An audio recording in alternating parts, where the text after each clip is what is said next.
Өнөөдрийнхөө бичлэгээр зөвхөн датагийн талаар ярих болно. Өмнө нь ярьсан шиг ямар ч үед датаныхын чанар нь сайн биш бол моделийнх нь үр дүн ч гэсэн сайн байхгүй. Датагаа хэрхэн сайжруулах бас зөвөр ашиглах вэ гэдгийг энэ бичлэгээр ярьцгаая. Linear regression бичлэг дээр training data, test data, validation data гэж юу гэдгийг товчхон ярьсан.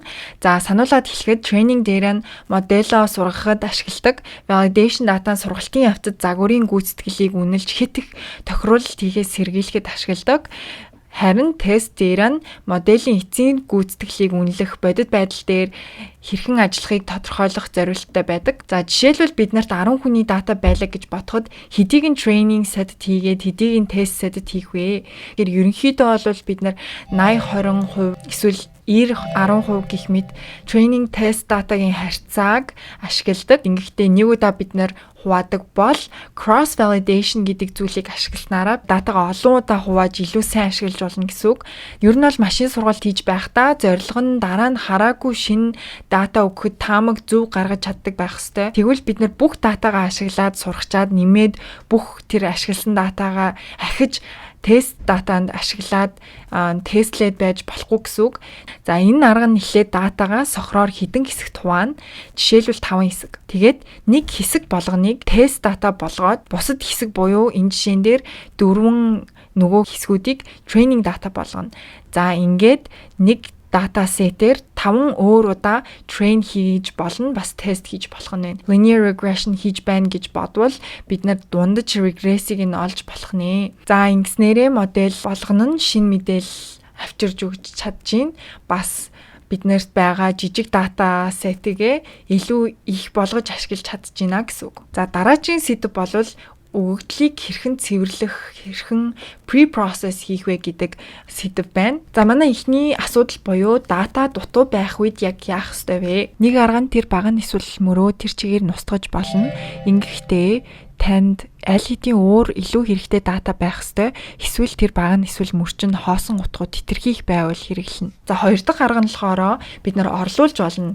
Орлуулахдаа бас олон арга бий. Эхнийх нь арга нь болохоор мөрнийхөө дундаж, медиан эсвэл хамгийн их давтагдж байгаа тоогоор тэр хоосон өгөгдлүүдийг орлуулж болно. Ингэснээрээ датаныхаа тархалтанд хэтэрхийх нөлөөлөхгүйгээр орлуулж байна гэсэн үг. Дараагийн арга нь өөр баган болон мөрүүдээ ашиглаад хоосон утгуудаа таамаглал гаргаж өгөх модель хийх. Тэгэхээр ер нь бол маш олон байдлаар бид нар нөхөж болно.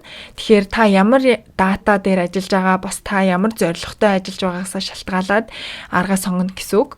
За хэтэрхий хол зөрүүтэй датаг яах вэ? Олохдоо нэг бол зураад харчиж болно. Эсвэл статистикийн нэг арга ашиглаад олж болно. Жишээлбэл Z-score-ыг ашиглаж болно. Харин олцоод яаж зохицуулах вэ гэхээр нэгдүгээр арга нь болохоор дата сетээс арилгаж болно. Хоёр дахь арга нь болохоор максимум, минимум утгууд заагаад хэрвээ ямар нэгэн утсыгүүд энэ максимум эсвэл минимумаас хэтэрж байх юм бол максимум эсвэл минимумынхаа утгуудаар солих. Датаг баланслах айгүй чухал.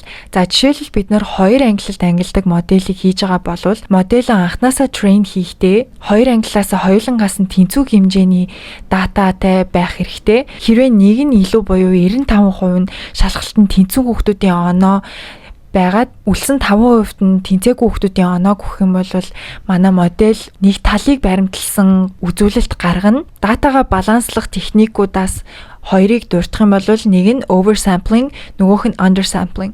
За oversampling гэдэг нь болохоор бага байгаа тэр ангиллаасаа ихээр суглаж сургана гэсэн үг. Харин undersampling нь болохоор их байгаа тэр датасетээсээ хасаж суглана. Машин сургалтын модельд датанууд нь аль болох хэмжээсийн хувьд төстэй байвал илүү сайн байдаг. Жишээлбэл хүний нас тгээс 100 байдаг бол хүний цалинг тгээс сая гэж үзэх юм бол энэ хоёр хэтэрхий их зөрүүтэй болохоор цалингийн хувьсагчинд илүү фокус өгөх магадaltaй. Тийм болохоор энэ хоёрыг биентэй адилхан хэмжээнд оруулснаар дэлд илүү сайн гэсэн үг. Жишээлбэл min max scaling-ийг ашиглах юм бол тгээс нэгийн хооронд хувиргаж болно гэсэн үг. Дараагийнх нь болохоор standard scaling бас robust scaling гэж бас хоёр арга байгаа. Энэ хоёр маань датаг ингэж хувиргаж болж байна. За robust scaling-ийн арай давуу тал нь юу вэ гэхээр түрүүн ярьсан outlier буюу хэд хол зөрүүтэй өгөгдөлд тэрхий их өөрчлөлт оруулахгүйгээр хэмжээсүүдийг өөрчилж чаддаг гэсэн үг. Data transformation гэдэг нь өгөгдлийг шинэ хэлбэр хэмжүүрт шилжүүлэх үйл явц юм. Энэ нь өгөгдлийг илүү ойлгомжтой, анализ тохиромжтой болгодог. Логаритм трансформац нь том утгуудыг шахаж морой тархалтыг илүү хэвийн болгодог. Язгуурын трансформац нь логаритм трансформацтай төстэй боловч илүү зөөлөн нөлөө үзүүлдэг. Машин сургалтын олон алгоритмууд нь нормал тархалтанд үндэслэж ажилладаг. Тийм болохоор морой тархалт нь моделийн суралцах чадвар, таамаглалын наривчлалыг бууруулж болно. Жишээлбэл өмнөх бичлэгэн дээр тэг нэгээр тэнцсэн, тэнцээгүй гэдэг хоёрыг илэрхийлжсэн. Тэгэхээр энийг болохоор label encoding буюу шошиг кодлох гэж хэлнэ. One hot encoding буюу энэ болохоор төстэй гэхдээ илүү зүгээр вектор байдлаар харуулна гэсэн үг. За жишээлбэл ийм 3 үг байлаа гэж ботход эхнийхийг нь дараачих нь сүүлийнх нь ингэж харуулж болох нь. Тэгэхээр нэг гэдэг зүйлээр тэнд байгаа гэдэг зүйлийг илэрхийлээд тэг гэдгээр нь байхгүй гэдгийг илэрхийлээд вектор үсгэж болно гэсэн үг. Дараагийнх нь feature select байгаа датануудаас яг юу хамгийн чухал вэ гэдгийг сонгохыг хэлж байгаа. Жишээлбэл ангийн хүүхдүүд яагаад ойрд хичээлдээ бага ирээд байна гэдгийн хариултыг олмоор байгаа бол хариулахад туслах хамгийн чухал датанууд л бид нарт хэрэг. Датаны шууганыг багасгаснараа моделийн таамаглалч гэсэн сайжирна гэсэн үг. За дараагийн шат болохоор data augmentation. Энийг махчлаад орчуулах юм бол датаг ихсгэлт гэж болно.